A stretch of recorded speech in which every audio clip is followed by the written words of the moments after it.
title, The Test of Self-Control. Once upon a time, in a quaint village nestled between rolling hills, there lived a young woman named Eliza. She was known far and wide for her remarkable self-control. Eliza had the uncanny ability to resist temptation in all its forms. Whether it was avoiding sugary treats, curbing her impatience, or quelling her anger, she was a paragon of restraint. Eliza's gift was a well-guarded secret in the village. People came to her seeking advice on how to master their own impulses. But her true test of self-control came when a mysterious visitor arrived one summer's eve. A tall, enigmatic figure clad in a flowing cloak of deep blue appeared at the village square. His name was Lucius, and he was a renowned mage. He had heard tales of Eliza's extraordinary self-control and came with a challenge that intrigued her.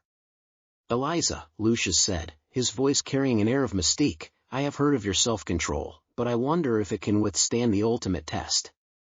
I possess a magical object, a golden goblet, that can grant any desire. It has the power to conjure riches, beauty, and whatever else one's heart desires. However, it also has a dark side. It can lead to ruin and despair if one gives in to their every whim." Eliza was intrigued but wary. "What is this test you propose?" Lucius smiled knowingly. "I will leave this goblet in your care for 1 week.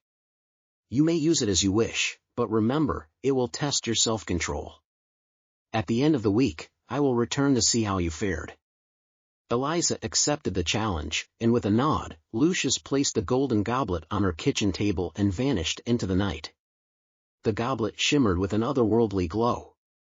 Over the course of the week, Eliza faced countless temptations. She resisted the allure of boundless wealth, choosing not to fill her home with gold and jewels.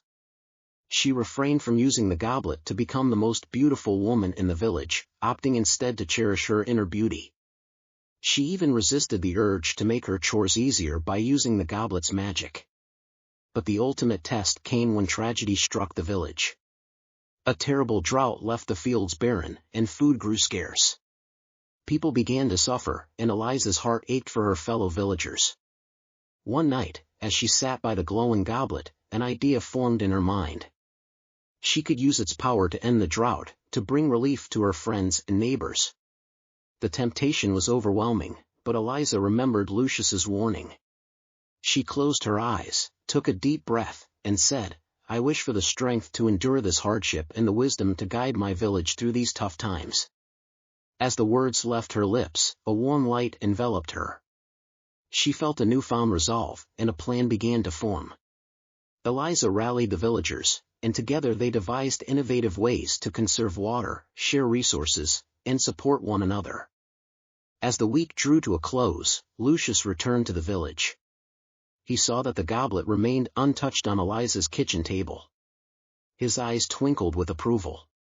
"You have passed the test," he declared. "You could have used the goblet's power for personal gain, but instead, you chose to use it for the greater good. Your self-control is truly remarkable." With a grateful smile, Eliza handed the goblet back to Lucius. It vanished into thin air, leaving behind a sense of accomplishment and a lesson learned. Eliza's reputation as a master of self-control only grew, not for what she could resist, but for what she chose to embrace. And from that day forward, she continued to guide her village with wisdom, compassion, and the unwavering self-control that had defined her all along.